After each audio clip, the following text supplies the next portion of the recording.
saya Andre Vinjat Wenas di kanal YouTube saya.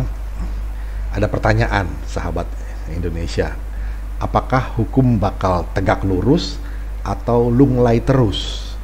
Nah, ini kita mau bicara soal kelanjutan kasus tindak pidana korupsi yang terjadi di parlemen atau DPRD Kota Manado periode 2014 sampai 2019 itu anggotanya. Siapa yang terlibat? Nah, ini yang fenomenal. Seluruh anggota parlemen diduga terlibat kasus korupsi.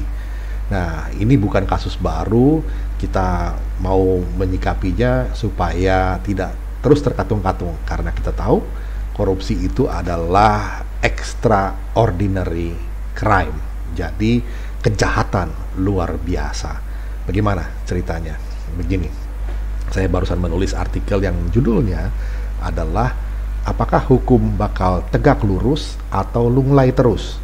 Kelanjutan kasus tipikor DPRD Kota Manado.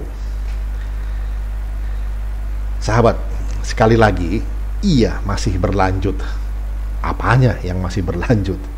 Itu loh, kasus korupsi berjamaah seluruh anggota DPRD Kota Manado periode 2014 sampai 2019.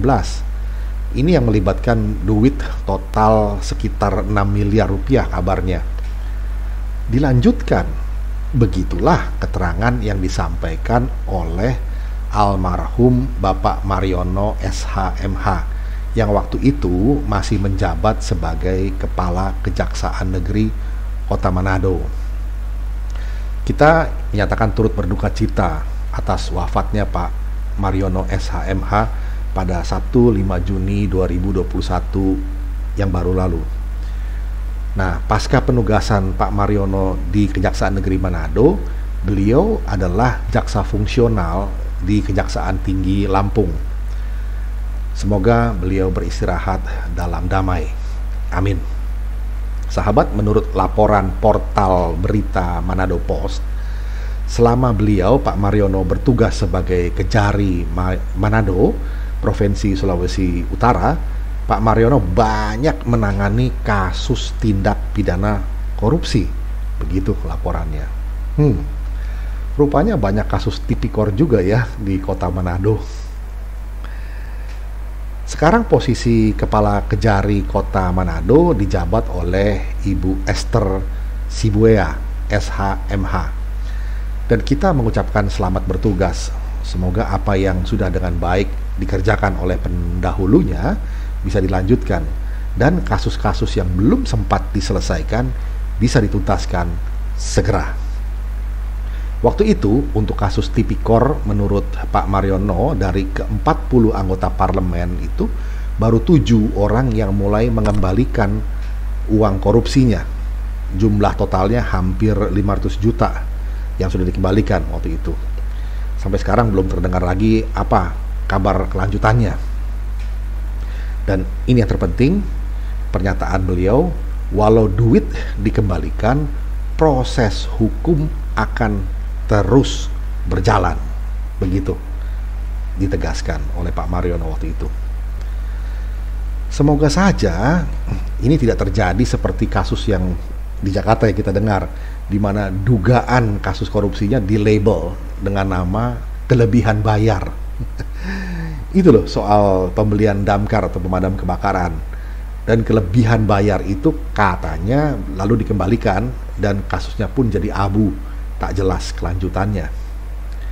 Kasus di DPRD Kota Manado ini jadi fenomenal dan menghebohkan jagat politik nasional lantaran semua ke-40 anggota parlemennya terlibat. Iya, berjamaah membancaki duit rakyat. Caparuni sekali, Kang, kata orang Manado. Begitu, ini artinya jorok banget gitu ya.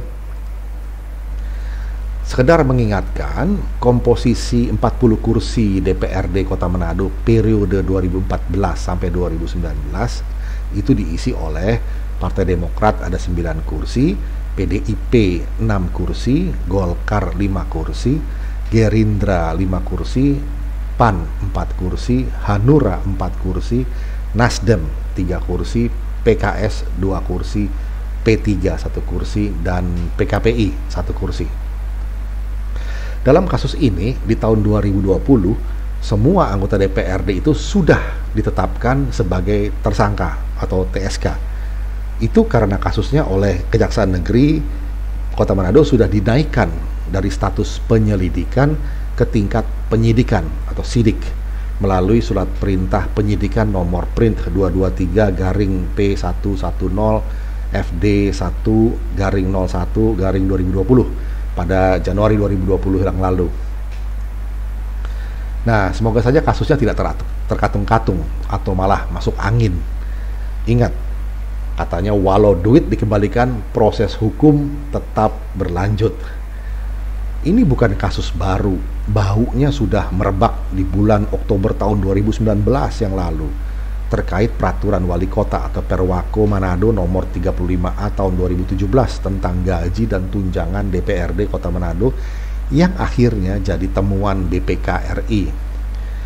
Dari temuan itu disangkakan bahwa ke-40 wakil rakyat itu masing-masing telah merugikan negara sekitar 150 juta sampai 250 juta tiap orang.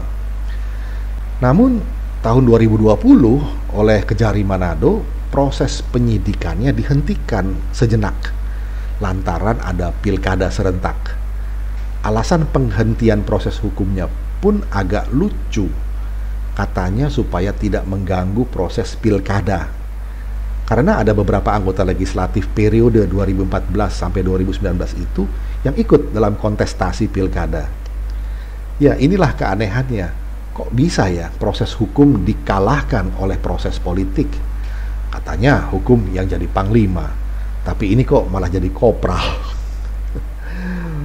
Waktu itu pun ditegaskan oleh Pak Mariono SH.MH bahwa setelah pelantikan kepala daerah selesai nanti, maka proses penyidikan akan dilangsungkan kembali.